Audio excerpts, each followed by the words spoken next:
So, welcome everybody, and thank you all very much for being here on this Saturday morning in December for this talk.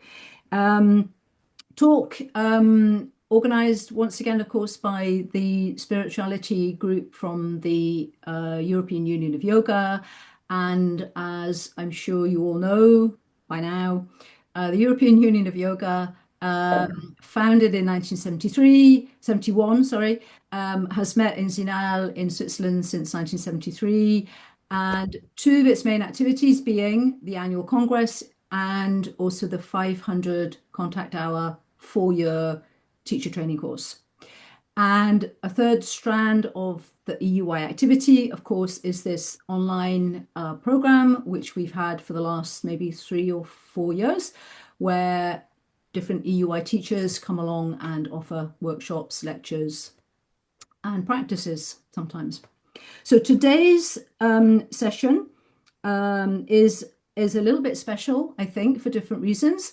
First of all, it's the last one of 2025. There'll be more in 2026, but it's the end of our program for 2025. It's a period also especially chosen by Wilma because of the new moon, because of the solstice, of course, the winter solstice, a particularly special time. And it's also special because Wilma, our speaker today, is a recent graduate from the Dutch Federation's teacher training course. And one of the things we've been trying to do this year is encourage recent graduates to come along and share the research that they've done in the course of their studies with everybody online, which is quite a brave thing to do. So we're very welcome. We're very grateful to Wilma for coming along today. She has, just to tell you a little bit about her, for those who don't know Wilma, she has two passions, yoga and nature, which she's managed to bring together rather skillfully, and has now an outdoor studio in the Netherlands. She's an EcoNIDRA teacher, and as I just said, a recent graduate of the VYN, the Dutch Federation's teacher training course. She's going to be talking with her PowerPoint for about 30 minutes, I think, and then she's going to be offering us a Yoga Nidra, and she's got the lovely trees there behind her, as you can probably see. So we've got that nice Yoga Nidra nature feel. So about 45 minutes for the practice as well. I'm going to hand over to her now and give you once again her full title, Nature Infused Yoga Nidra, Connecting Ha with Ta. Thank you, Wilma. Over to you. Thank you, Joy. Thank you for that lovely introduction.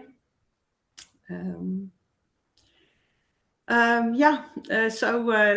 Joy said, brave. I don't feel very brave, but I prepared a PowerPoint presentation for you just to guide you through the process that I had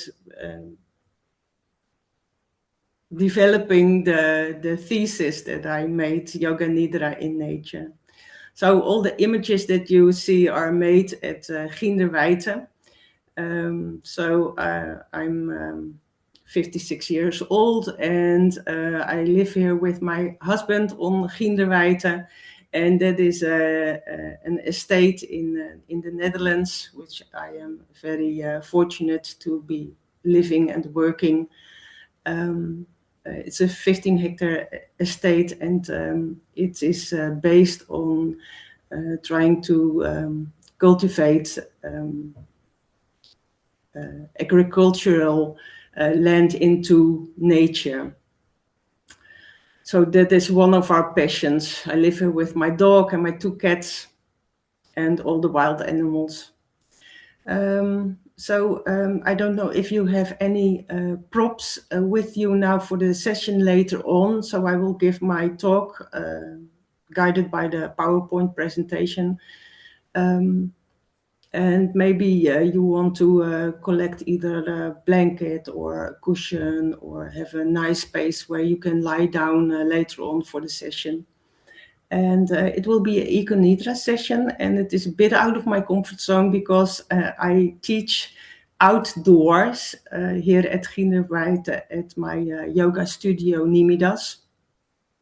All the pictures you see later on are made then and there. And that session I will be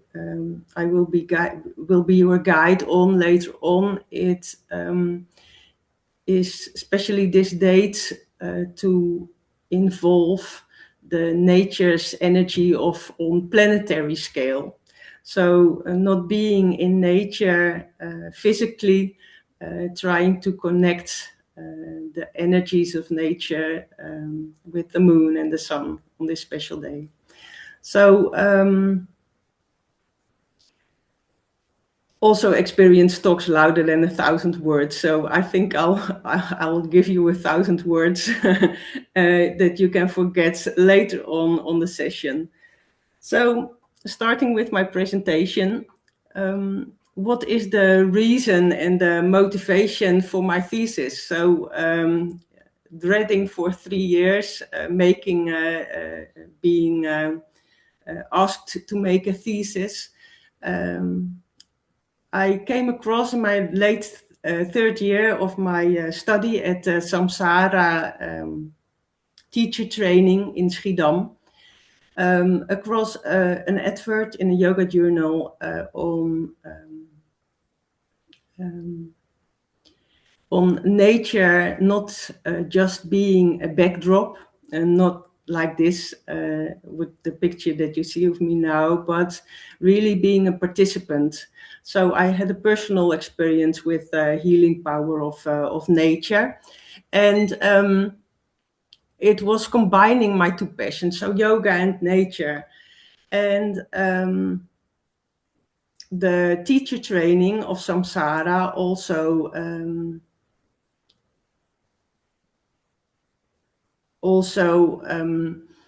had an assignment that you can teach for 3 months with students. So that assignment went very well for me. So I had a few students that I at that point, late third year of my studies, had the second season, and I had experience of students solely teaching outdoors. So my expertise became a bit of the interest of relaxation, and I had a wish for deepening that relaxation and wishing to deeper connect with the surroundings at Nimidas. So trying to manage the technical side, giving you the right slide. So then the main, you had to, for the thesis, you had to have your main question. So my main question was, what are the requirements for a Yoga Nidra session in nature? And you might think, well, why Yoga Nidra? Well, that's something that is going to be obvious in the next, later in the story. But that was my main question for the thesis. And what do you need to make an outdoor session successful? What is the difference between in and outdoors, and just defining the pros and cons, and which part of Yoga Nidra can benefit for being in nature? So what elements are essential, just what skills are useful for a teacher offering the practice in nature? And of course, your choice in materials are important. So I had a few research methods, and this is in an order in which my thesis is set up. So you go and explore the literature on Yoga Nidra, and I had my practical outdoor experience of teaching at Nimidas. And I also found some colleague teachers and practitioners elsewhere who also practiced Yoga Nidra outdoors. And I had an EcoNIDRA teacher training. Also did field research with 2 practice sessions at Nimidas. And this was the advert that I saw late in my 3rd year, knowing that I was about to produce a thesis on a subject, and my heart wanted it to be a subject close to nature. And EcoNIDRA presented itself. So this is a picture of a dragonfly, and dragonfly is a symbol of the EcoNIDRA teachers. So each EcoNIDRA teacher becomes a dragonfly when finishing the teacher training. And we are all a flock of dragonflies. And it is based on forest bathing, just connecting nature with yoga, and not only yoga, but also Yoga Nidra. So that was my subject. So the subject of Yoga Nidra appeared. I was new to Yoga Nidra. It was based on forest bathing. It had some elements, not only using nature as a prop, but letting nature be a participant in the practice. And it was the special thing was it was introducing nature sounds to the practice. And then and there it was a study of 6 full days and the home study. And I had a deep dive in the science of the practice. So there was a lot of attention for research. And it was based on the Himalayan-style of Yoga Nidra. And especially the part of your voice is very important. The language is non-directive. It is to invite, to ask, and let the experience be as genuine as possible without any interference. Lead and don't push.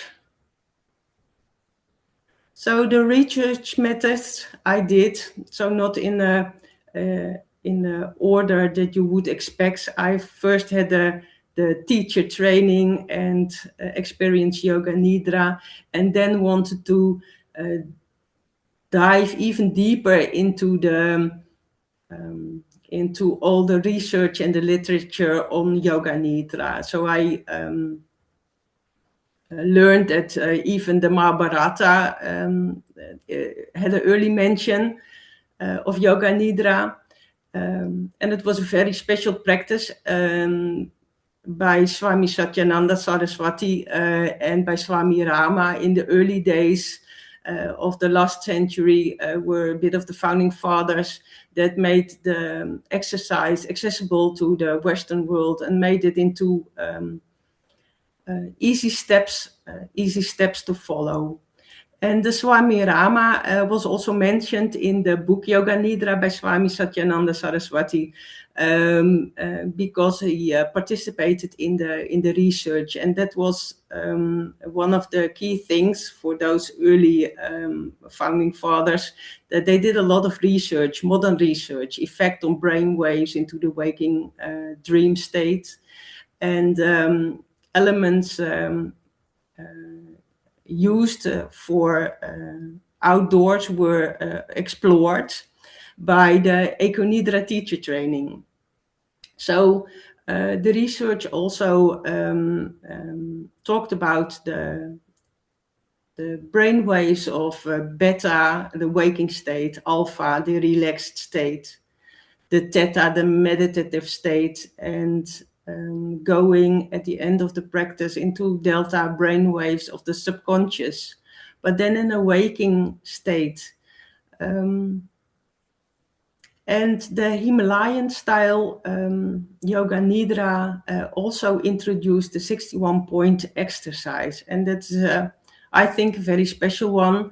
Also founded in Ayurveda, known as Marma points, and that has caught my interest, and that's the next thing I want to explore, but not relevant for this study.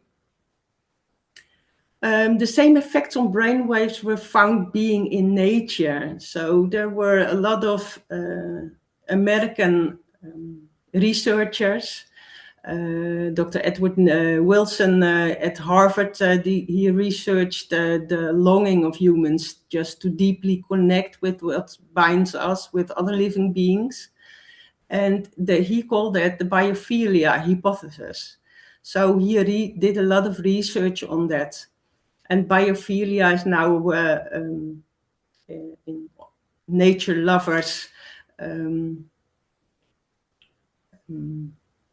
It is a well-known, just as well known as scientists Stephen and Rachel Kaplan researched their attention restoration theory. So they did a lot of EEG tests, and blood samples to test the effect of being in the city versus being in nature. And their attention restoration theory stated that nature just helps you with getting your attention focused and your mind calm. So I was also evaluating the practical outdoor experience. I had experience of my own teaching two seasons at my yoga studio Nimidas, located at Ginderwijde. So my students could experience the outdoor nature with the wild animals. And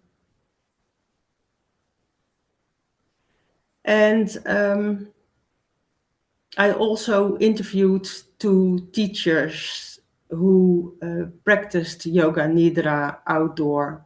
Wasn't easy to find them. I managed to locate two of them who worked in nature in any kind of weather circumstances.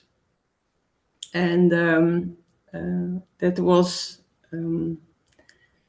a very illuminating talk for me, because we had a similar experience of how special it is being outdoors. It asks more of teachers than being indoors. You need to juggle the elements, but when juggling those elements and making a safe environment for your students or your participants in Yoga Nidra, it is full of rewards. Teachers need an extra radar or an antenna for keeping the participants safe. You also need to follow some practical tips. You need the choice of your location, and the choice of your location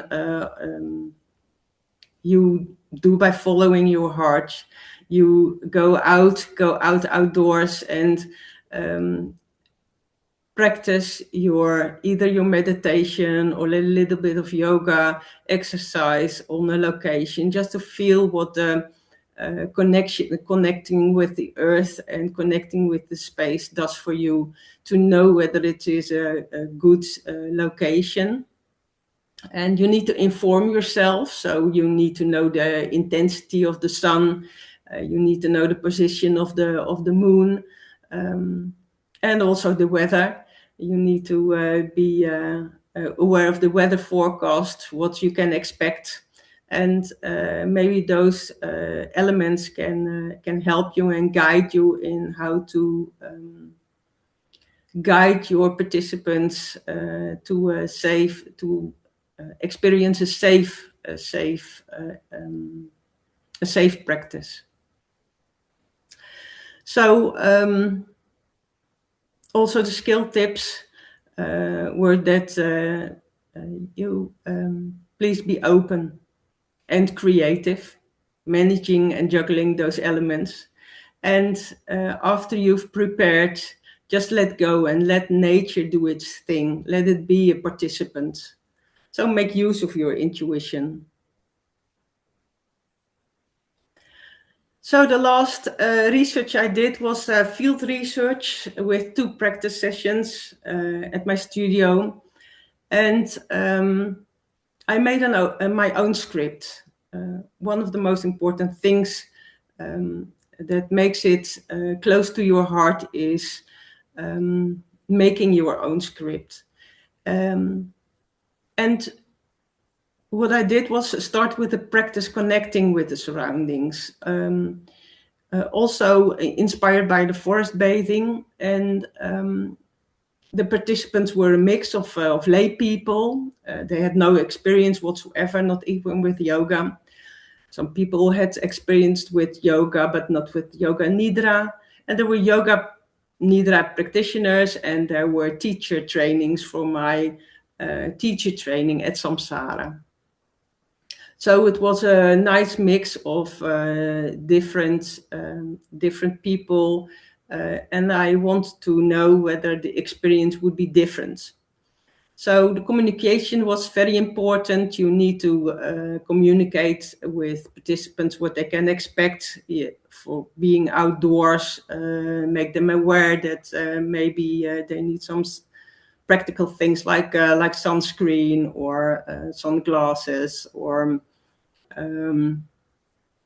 let them know what they can expect, what it will look like, because it has a special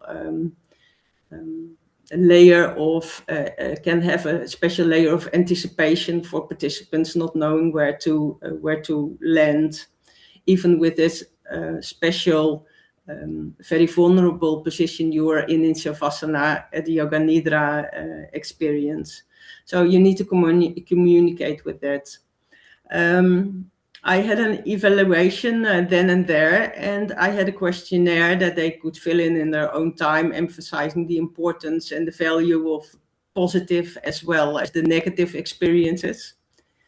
It was at the location of Nimidas, and it was described as awe-inspiring. They had, when arriving, they had a sense of peace and calm and relaxation. And during the session, they described nature as being perceived as intense and overwhelming. So the elements of the sounds and the smells, the wind and the sun made the in and outside boundaries disappear, was the comment of one of the participants. So what were my main findings? Well, answering the main question, was Yoga Nidra in nature is not only possible, but offers a fundamental dimension to the practice. And that is mainly because nature can be perceived as a co-therapist. So nature, body, and awareness just work together, and they make it a healing experience. You have the presence of authenticity. The sensory input can be present at some time, and the healing force is being perceived to a very deep level. And the realness of touching the earth and feeling the wind and feeling the sun made it the healing force that nature can be. So this feeling just lingers in your body for far longer than that you are actually there. So there are research has shown that the feeling is can be felt in your body's chemistry, and you can feel it in your head as quieting down. So you take something valuable with you from nature. the realization that you're placed in space and time, and knowing you are space and time.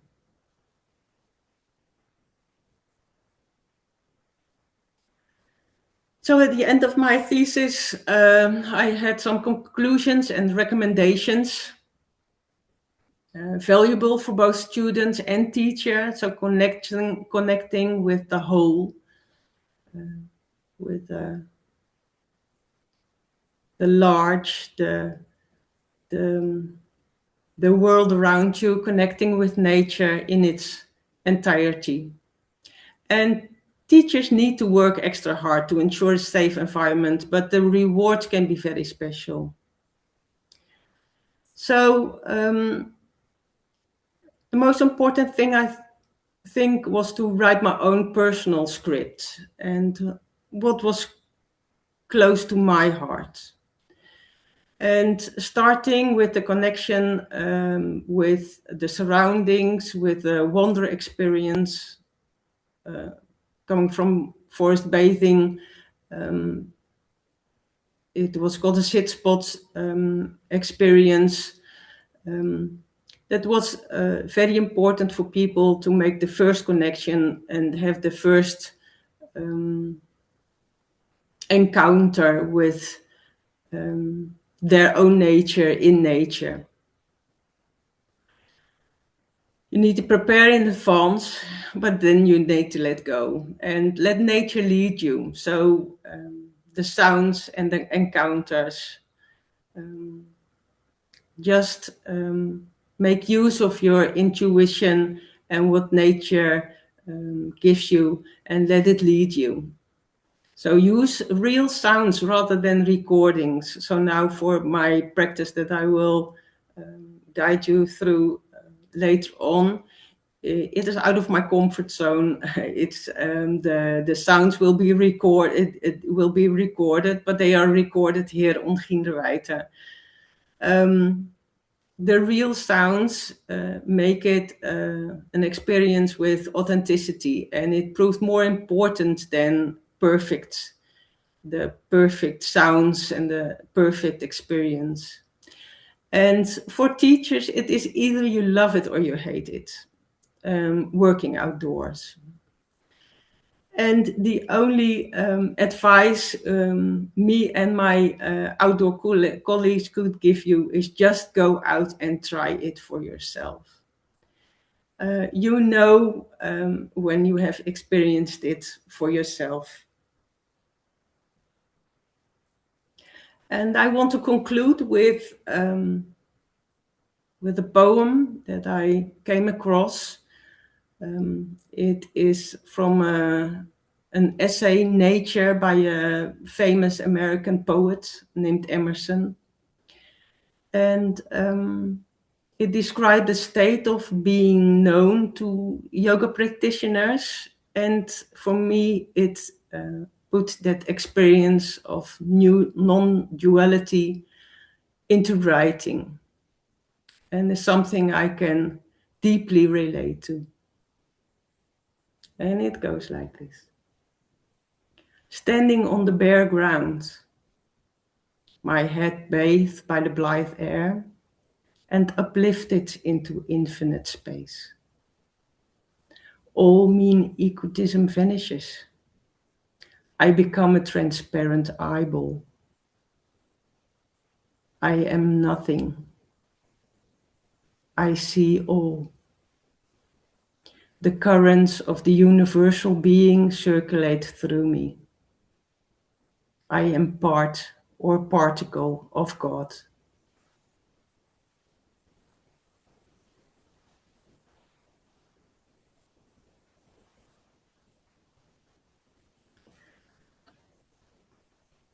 So, to end my talk on my thesis, I think I went through it rather quickly, but maybe later on you can ask some questions. I want to talk to you now about the Yoga Nidra session called EcoNIDRA I will present to you in a few minutes, because experience speaks louder than words. And I questioned myself, how can I offer you the experience of being in nature on an online event? And this was out of my comfort zone. And then I remembered that nature not only expresses itself in the green of the grass or the clouds, but also in the planetary installations of the moon and the sun, and connecting it with all the principles of yoga. So the special date was for connecting these planetary forces of nature with the date today, when there is the darkest moon, the new moon. And the new moon today rised at 9:45 this morning. So it is there now, although you can't see it. You can feel the energy of the new moon, and especially because it's on the threshold of returning to the light. The sun is passing its lowest point tomorrow when it is winter solstice. So connecting the moon and the sun in these few special hours. And it also is the beginning of the 12 Holy Nights. It's a pagan ritual, but the pagan rituals, I feel, also connect the Western worlds with the Eastern world of yoga. So the beginning of those 12 holy nights, you can use Yoga Nidra to enhance your dream state. The 12 holy nights state that your dreams in the 12 coming nights leading up to the new year has a thinner veil between the two worlds of dreaming and reality, your physical world. The veil is at its thinnest. So it has been known for its predictive gifts. Those 12 holy nights, they are 12 because every night stands for a month. So the first night that you dream, you can take some pen and paper and leave them at your bedside to write down what you have dreamt, and that can have predictive gifts for January, and the second night for February, and so on and so on. So it's a special for me. It's a special day to introduce you to the Yoga Nidra practice called EcoNIDRA, connecting these kind of energies of nature with your own waking dream state. So I want you to, I invite you to get your props. Maybe you already are lying down on a bed or on the couch, or maybe on the floor on your yoga mat. And I would like to invite you to feather your nest, to prepare.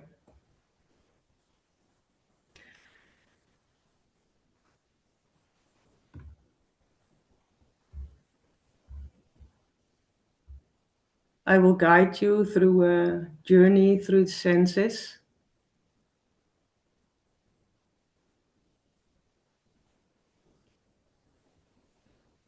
Giving some attention to a heart's desire. Taking a pilgrimage through your body.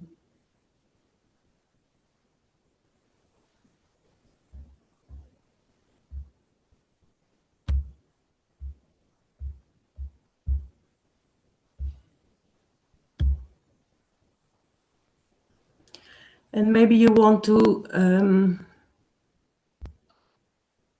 stop your flow if you don't feel comfortable with the video still being on.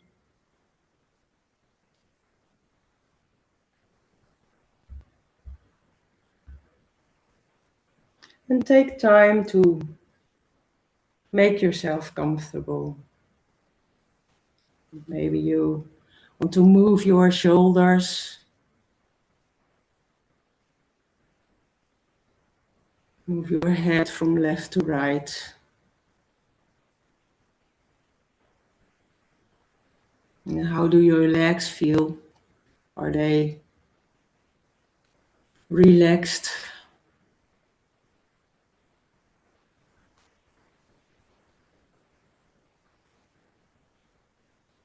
Maybe you want to wiggle your toes a bit.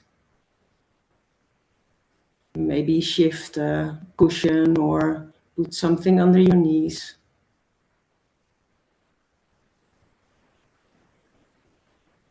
And maybe you want to tilt your pelvis a little bit. Make your back feel a little bit hollow. And then flatten it a bit against the floor.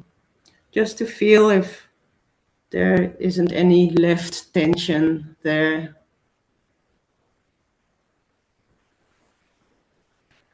And know that at any point in the practice you can decide to do things differently. For whatever reason. You are in charge. And there's nothing to do and nothing to achieve. But just listen as I guide you through the exercise.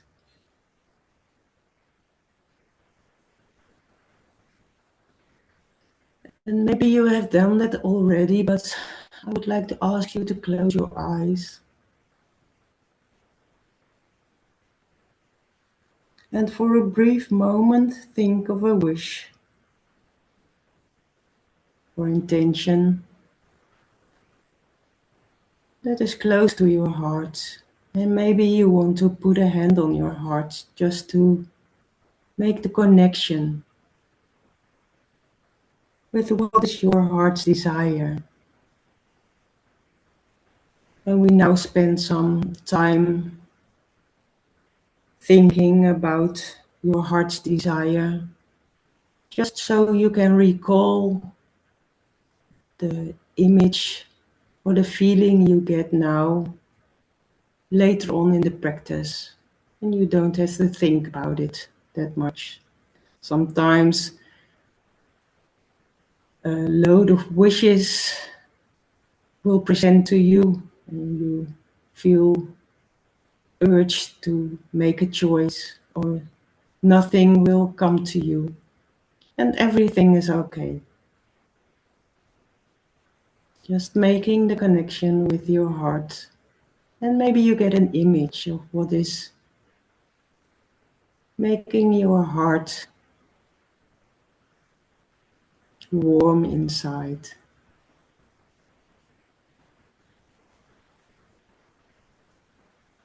What is it that kindles the flame in your heart? And now, just leaving and letting go of the thought and the image, and it will return to you in due time. Maybe you want to leave your hand on your heart, or you can place your hands on your sides, palms facing up or down. It is your choice.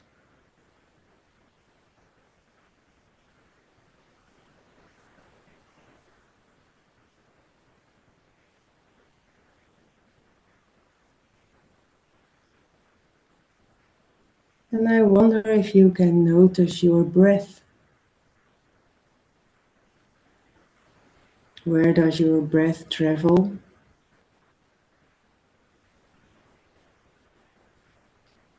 Where does it move your body?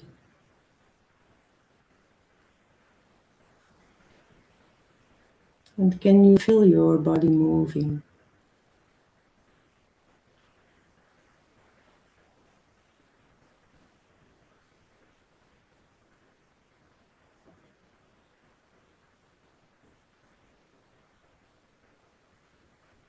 Feeling the air of your breath.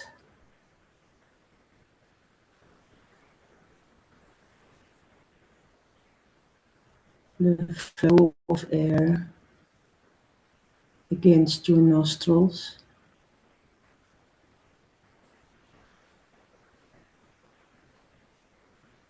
And can you feel a difference in temperature when you breathe in?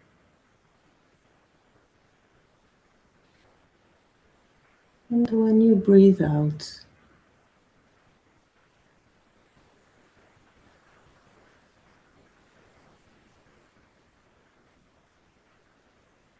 Can you follow your breath from your nostrils, through your throat,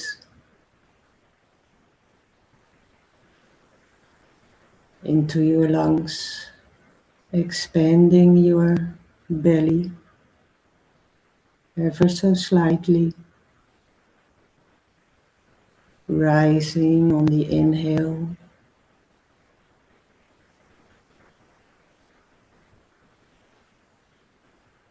and moving down on the exhale.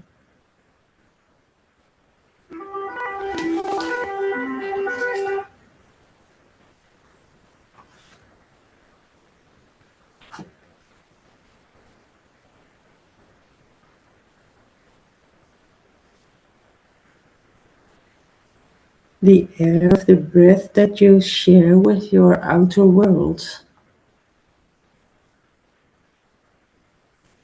Your breath feeding the trees, plants, with the animals, and even with the oceans. And I wonder what sounds you can hear.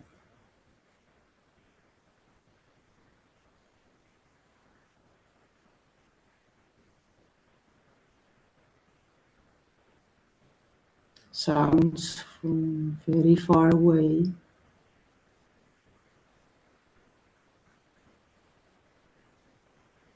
The sound of my voice.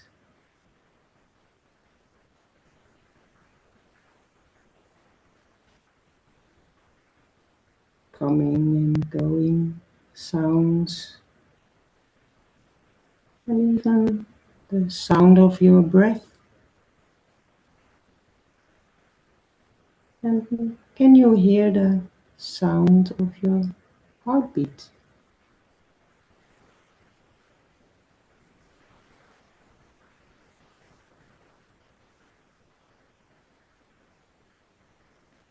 And what do you see behind your eyelids? Is it dark? Or do you see colors and shapes?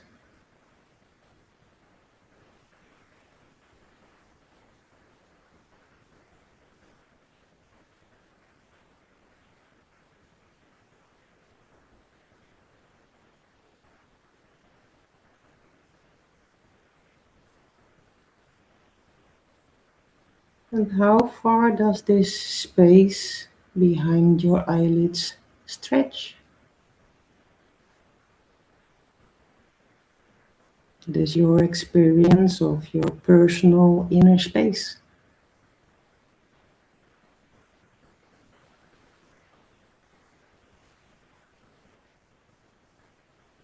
Can you feel your skin touching the air around you?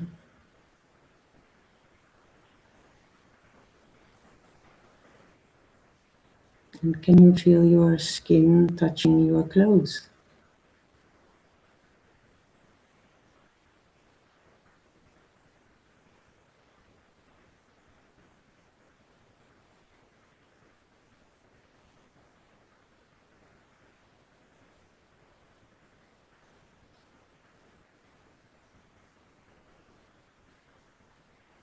And are there parts of your body feeling heavier than the rest?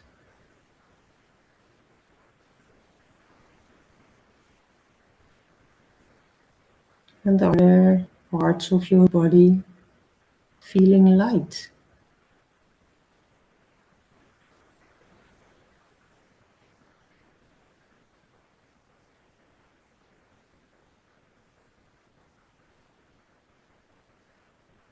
Can you feel space in your body?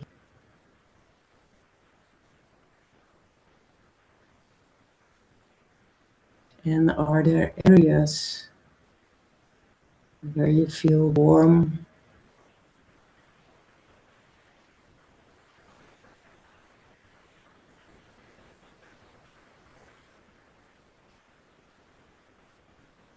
And are there areas feeling cold? And can you feel them at the same time?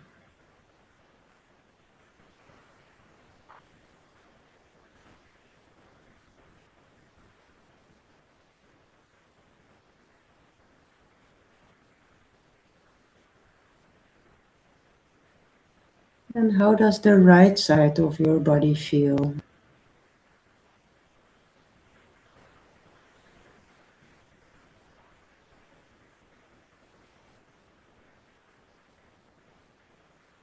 Does it feel larger or smaller than the left side?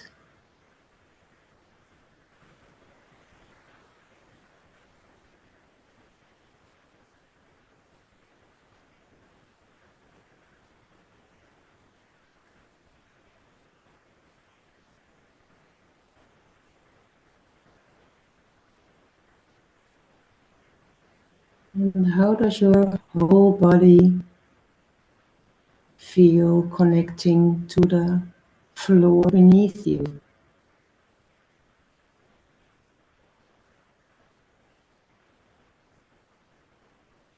Can you feel the bits of your body touching the floor, making a connection with the earth?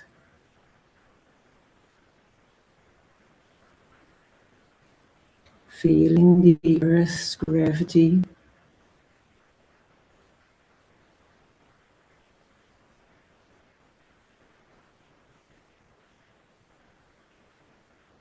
With that connection to the earth, I wonder if you can imagine roots finding their way into the earth.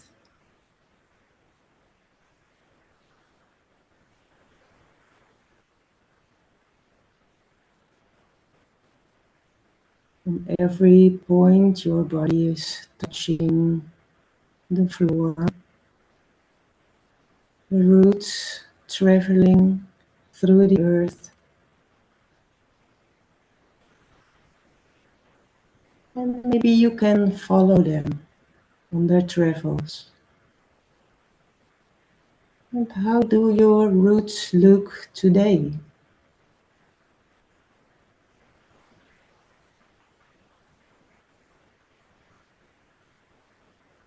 Are they very finely webbed, traveling far outwards?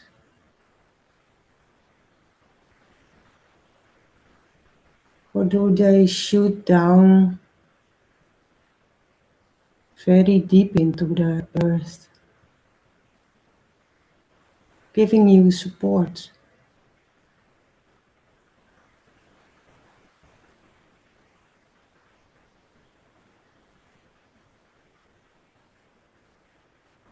Finding nourishment along the way?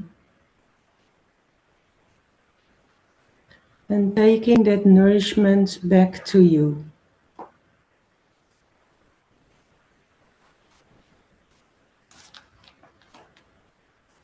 That you can follow your roots back to you, receiving that nourishment.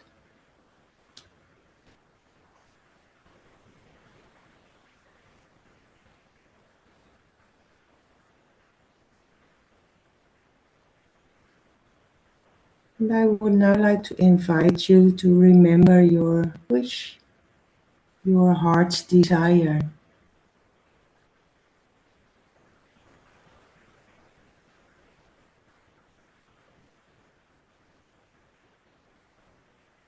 Maybe the image that you had earlier on preparing for the practice comes to you quickly.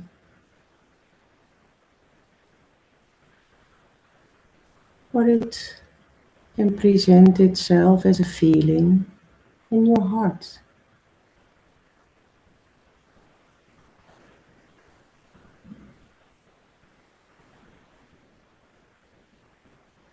Take as much time to take in the experience of your heart's desire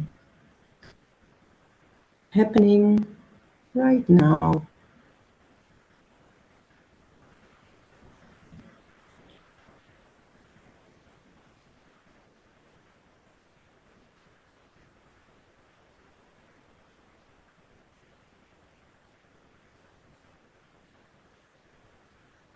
What can you see when your heart's desire is already there?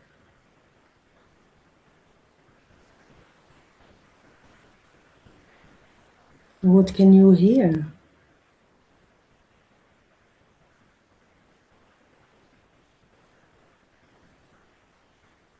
Experience the wishes of your heart with all your senses.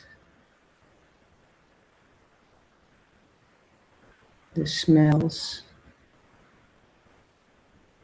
what it tastes like.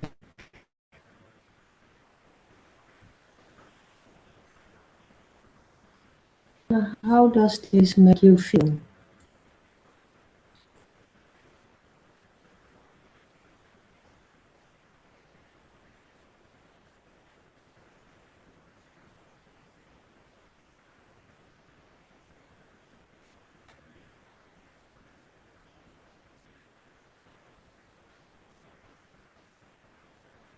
And now I would like to invite you to move your awareness through your body. Each point I will mention, beginning with the space between your eyebrows.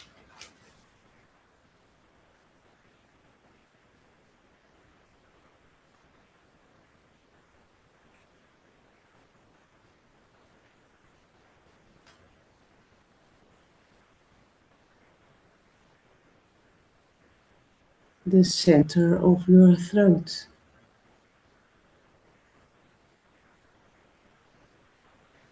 Your right shoulder.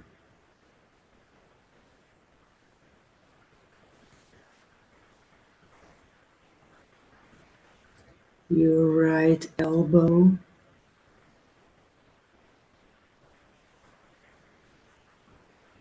Right wrist.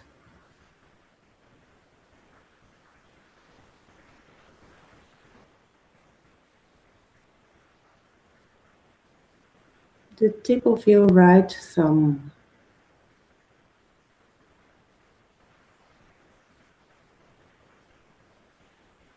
Tip of your index finger. Tip of your middle finger.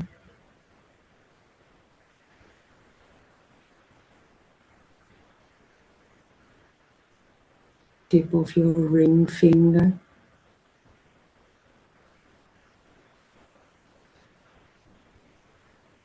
The tip of your little finger.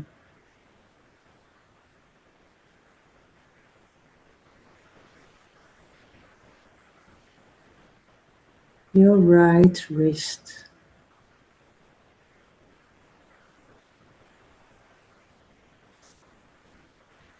your right elbow,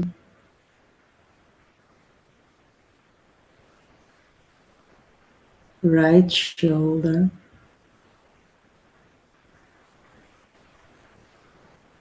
and the middle of your throat.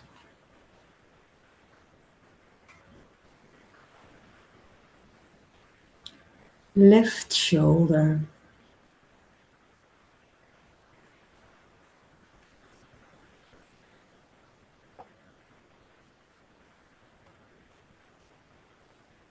left elbow,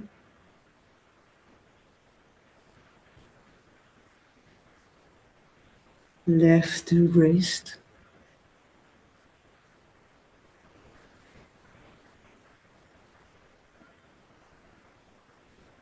the tip of your left thumb,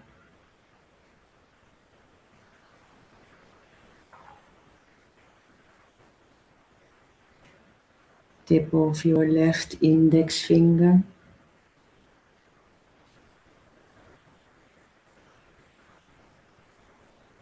tip of the left middle finger,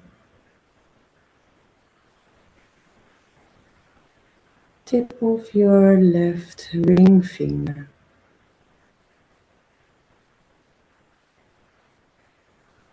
tip of your little finger of the left hand,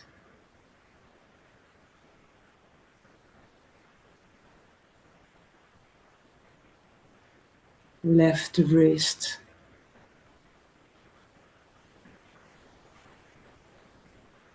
left elbow,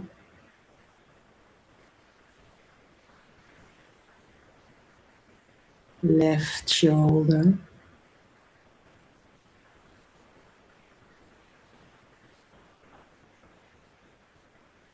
and the middle of your throat.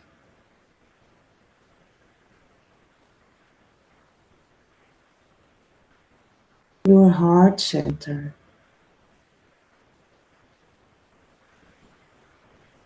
the right side of your chest,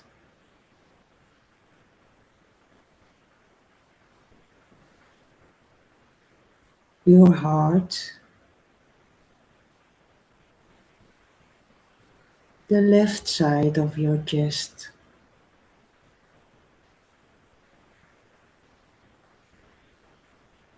your heart center,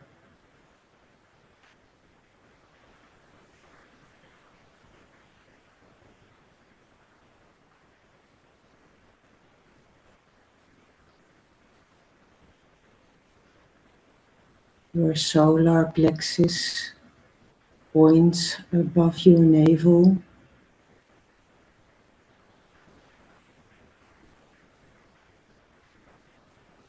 your navel,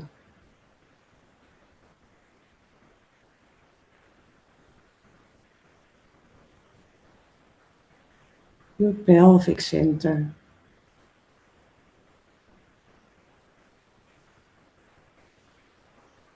your right hip joint,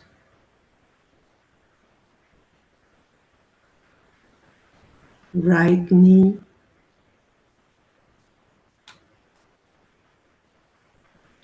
right ankle,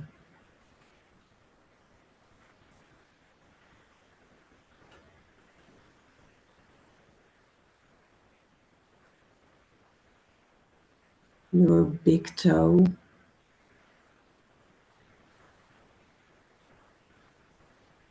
your second toe,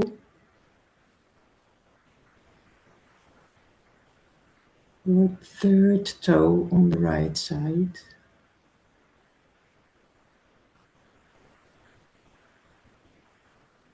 and your right fourth toe,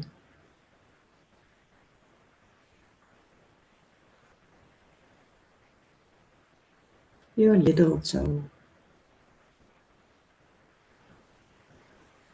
your right ankle,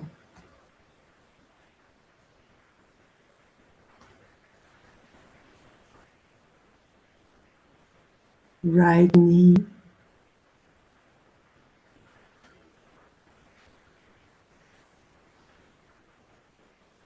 right hip joint,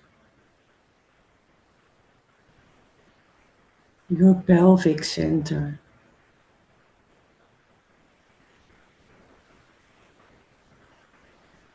left hip joint,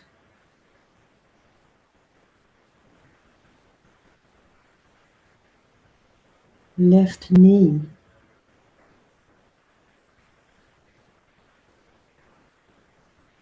left ankle,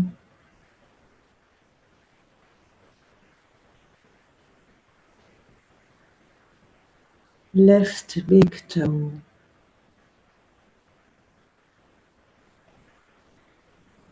left second toe,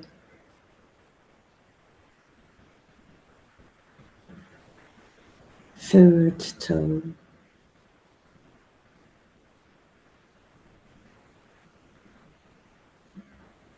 fourth toe on the left side,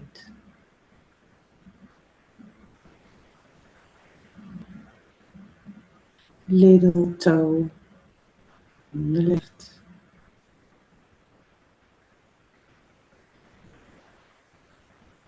your left ankle,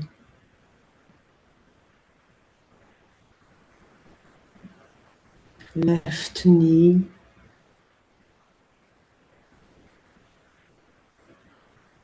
left hip joint,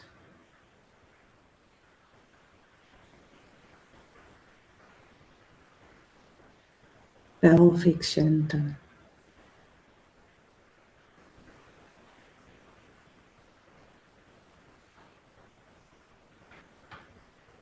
your navel,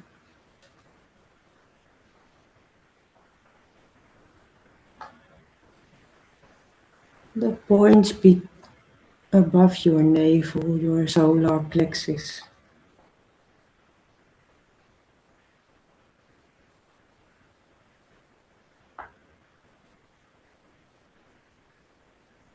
Your heart center,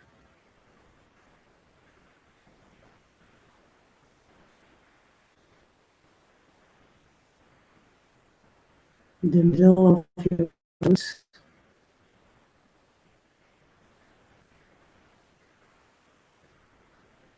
the point between your eyebrows,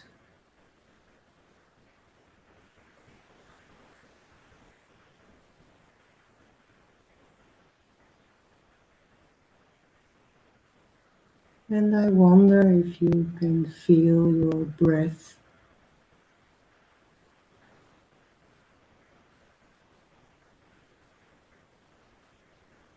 traveling through the space between your eyebrows, your in-breath and your out-breath.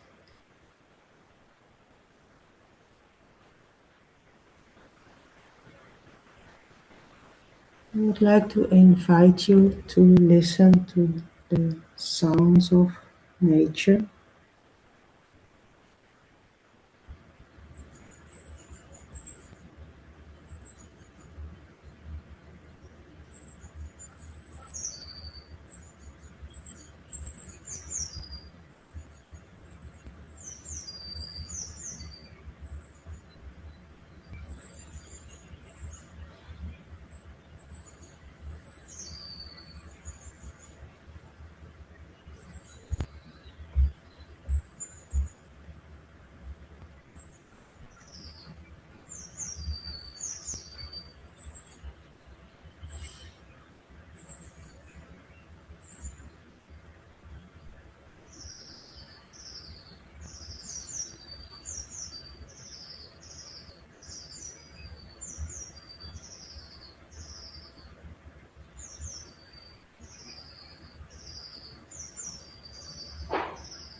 And I would like to invite you to repeat your intention or heart's desire once more.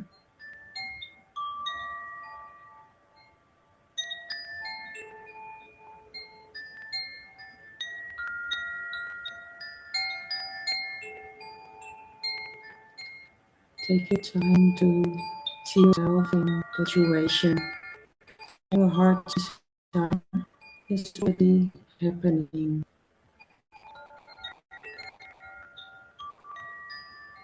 Take your time to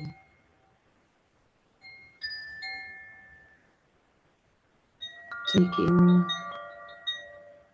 with all of your senses.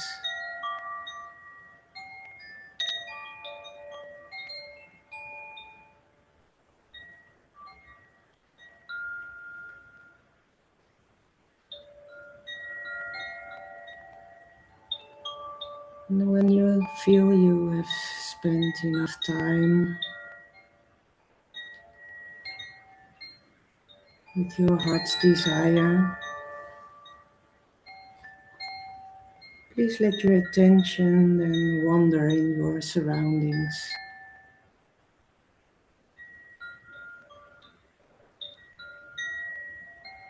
Little by little,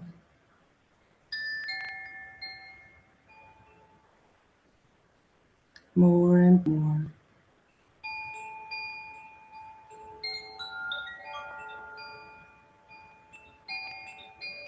And take time to make those movements that your body asks of you.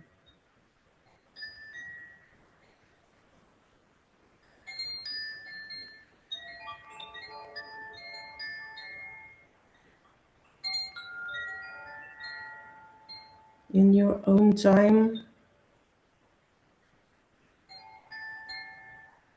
when you feel ready, you can come to a seated position.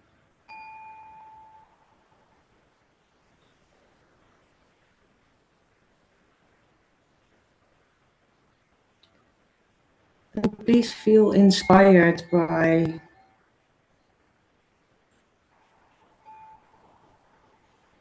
what you have just experienced. And I would like to invite you to make a random act of kindness.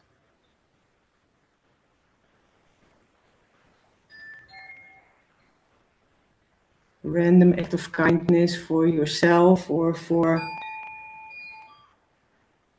any nature being in your surroundings. And I would like to thank you for your attention and your presence. If you want, there's an opportunity for heartfelt sharing in a moment. If you wish to listen and remain in silence, that's okay as well. I thank you for the opportunity given to me and your trust. Satnam.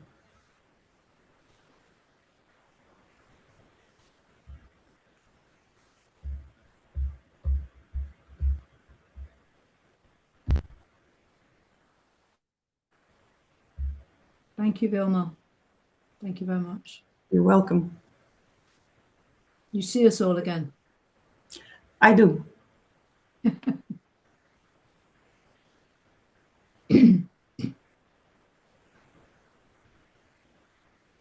So there may be things that people want to ask or share, but as you say, people might just want to stay quiet, which is fine as well.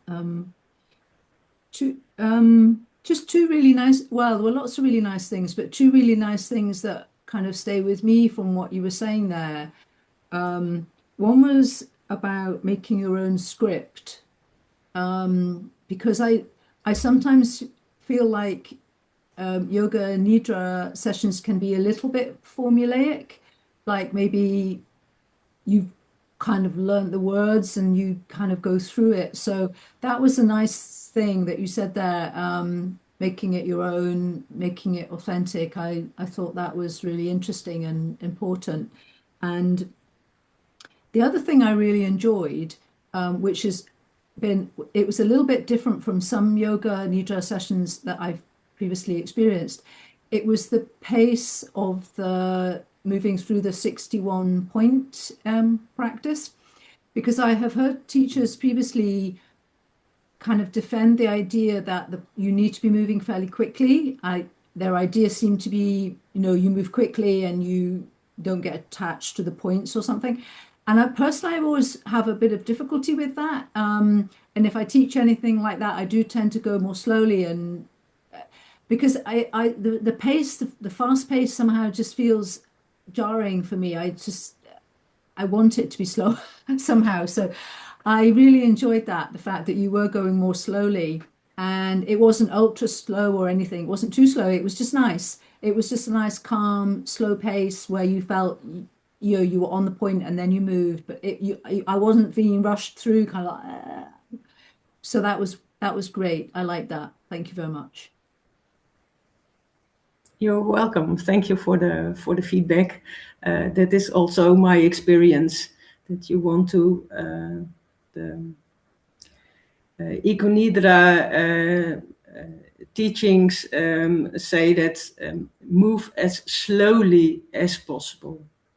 So even if you think I am moving very slowly through the exercise, then you are not even slowly enough. So you can't go slowly enough. So that is so giving the participants the time to really connect with the 61 points, but also giving them the time for their heart's desire, for taking time for every step of the way. Yeah. Yes, and the making your own script, even if you follow the steps very meticulously by another teacher, then making it your own by taking your own words and your own experience, that makes it just more genuine. Yeah. Yeah. Yeah, definitely. I think sometimes too much speed suddenly can feel a bit contradictory with the whole point. And I know Yeah. it's just a different viewpoint, and that is different. The Satyananda Saraswati also mentions that you need to move quickly because you need your awareness to stay alert.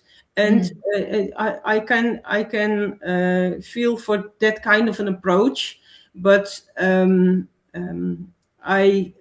have a better connection during the exercise when going this slowly. So Yeah. it's just a matter of preference, I think. So everybody has their own special personal preferences, and just a matter of just another approach. And I think the Himalayan-style Yoga Nidra just invites you to go very slowly. Yeah. Great. Just calming down, just following the brain waves, just going very slowly to the to Yeah. the lowest hertz possible. Yeah, Yeah. yeah. So And I'm so sorry because my telephone went off. I was just an hour before, I was thinking I'm forgetting something I'm forgetting. and and when it went off, I thought that's what it is. I'm so sorry because it was just at a pivotal point in the exercise as well, at the heart's desire. So that was something that wasn't planned. I'm sure it was a good test for everybody. They probably all just stayed completely serene, not even noticed. Yeah. I hope so. Yeah, well, then it is what it is. Yeah, exactly. Does Yeah. anybody else want to open up their microphone and say something? Yeah, Elizabeth. Hello, first of all, thank you. I think you've inspired me to take my own yoga classes outdoors a little bit more. I had two questions really. One was why Yoga Nidra outdoors and its benefits and not simply yoga?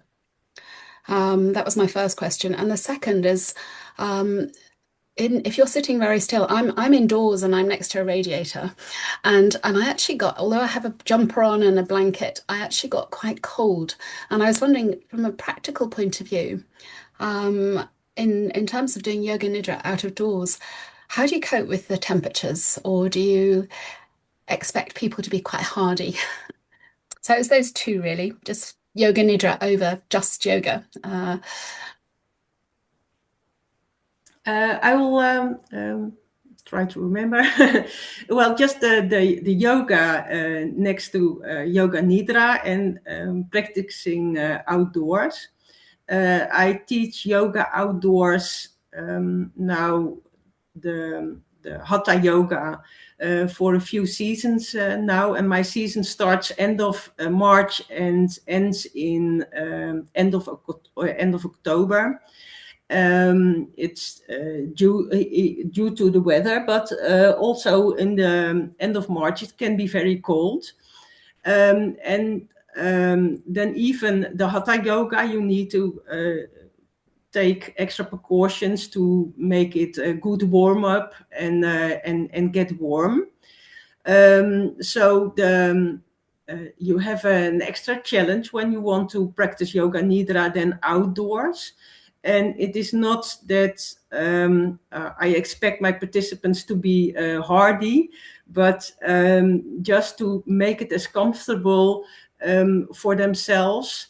And also, it's not just the one time I teach it outdoors. So it can be a one-time experience if you don't like it at all. But if you like it and you get inspired and you want to practice yoga nidra outdoors more often, you learn to tune into your body, also anticipating that your body temperature will drop. So you need a blanket, and now it was just a blanket because you are indoors. But outdoors, I've got my yoga studio, which contains a lot of cushions, blankets, thick blankets, small blankets, large and small cushions. So everything you need to make it yourself comfortable. And it's also an exercise for the participants to get in contact with what do you actually really need. And that is from a practical point of view, but it also teaches you to tune into what do you really need, also on a mental level. So I think it adds to the exercise. It's an extra layer for people to connect with themselves, to connect with their own nature, trying to keep warm and to anticipate. So the Yoga Nidra, I wanted to incorporate next to my Hatha yoga classes, was because I'm very interested in the relaxation side of yoga. So what it does for your nervous system, and I was that interested in Yoga Nidra because it also pinpoints on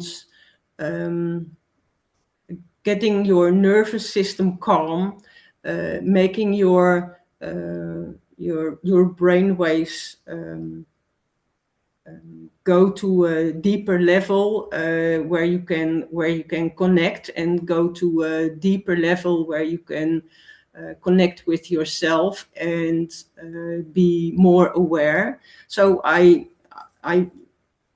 my interest was in just the connection between those two, the relaxation that Yoga Nidra offers and the relaxation that nature offers. And I saw a resemblance and wanted to connect and see whether one and one was more than just two.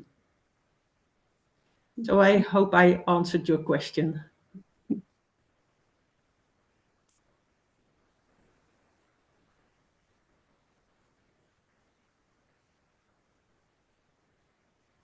Thank you, Wilma. Thank you, Elizabeth. Does anybody else want to either share something or maybe ask something about either the practice or what Wilma was saying earlier.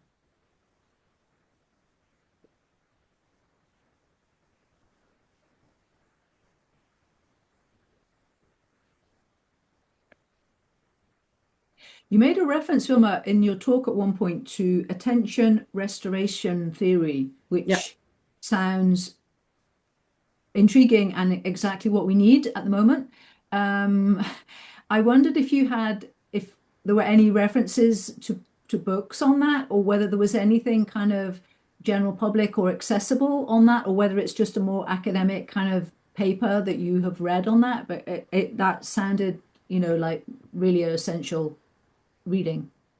Yes, thank you for your question. It is public. It's a study by Stephen and I forgot the name of his wife, Kaplan. It's the Kaplan, Kaplan. They study this theory, and they did a lot of research then also on the chemical side of what happens in your body with the blood samples and the EEG tests, it's ongoing research. Attention restoration theory you can find if you look that up on the internet. And if you are interested in the research part of being in nature and what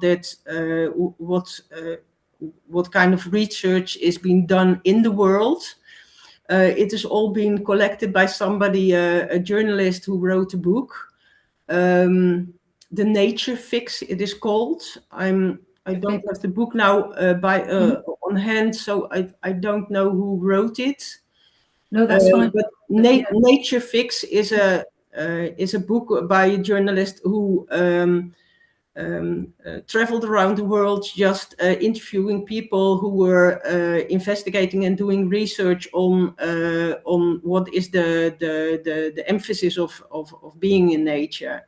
And she explains also these kind of theories, also the biophilia theory and the attention restoration theory. But it also states that your brain waves calm down when being in nature, and then over a longer time period. So making the same, taking the same road as a Yoga Nidra practice. Yeah. Okay, great. Thank you very much. The Nature Fix. That sounds just ideal. That's the book to read. Yeah, the book to read. Yeah. That's the expression. Yeah. Good. Thank you. So we have something in the chat from Laure saying that she personally practices Tummo. And so her yoga practice has gone outside, and the connection with nature is amazing and takes yoga to another level. Yeah, as Emerson said, God is inside at that moment when you are naked in nature. Yeah, okay, thank you, Lord. Did you want to say anything more than that? Or maybe you've said it all in the chat.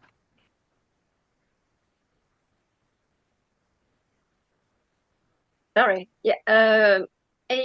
Yes, it's and I must say that nowadays I have a hard time practicing yoga inside, except when it's with my students.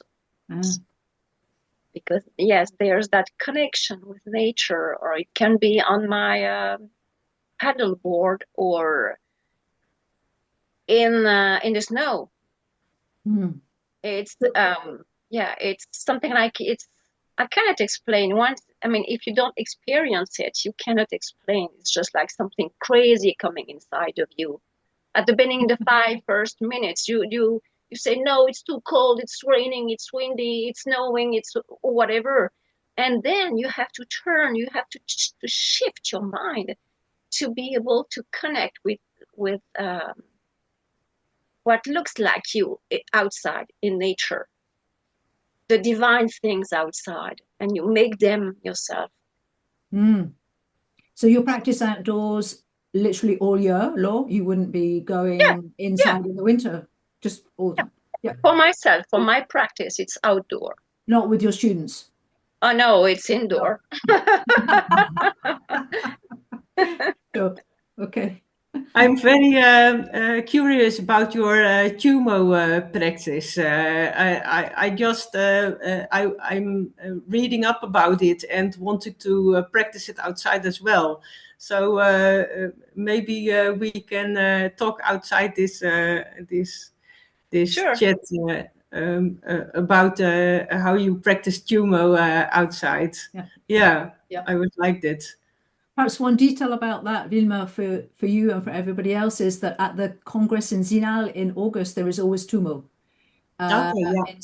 Sometimes in the river, so in the water, but sometimes just, outside. I read about it, in the morning, for example. So yeah, if you were curious about Tumo, Zinal might be one place you could experience it.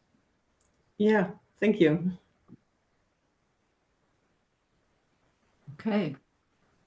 Thank you very much for that, Law. It's great. Anything else anybody wants to share, ask, just as we finish now?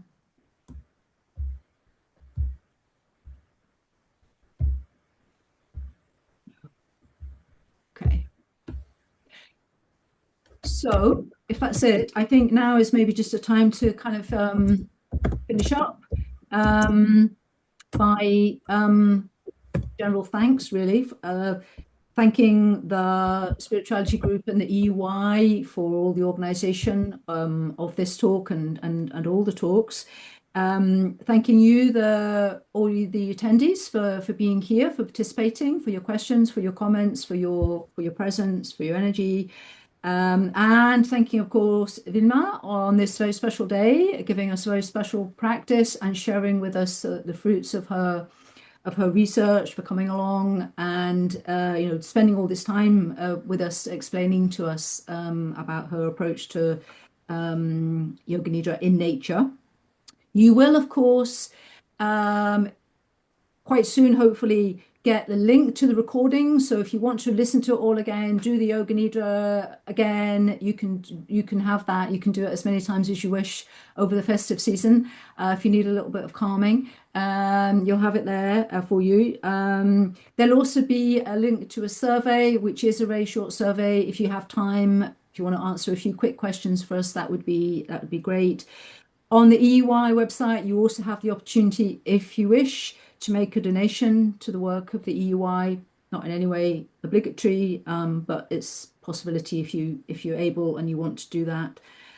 And we, of course, will be back in January. So as I said, this is the last one of 2025, but we'll be back in January with some more talks and some practices in English, in French, and in Dutch, I think, in January. So we will look forward to seeing some of you again then. In the meantime, have a very happy solstice and much happy studying, teaching, and practicing indoors and outdoors in 2026.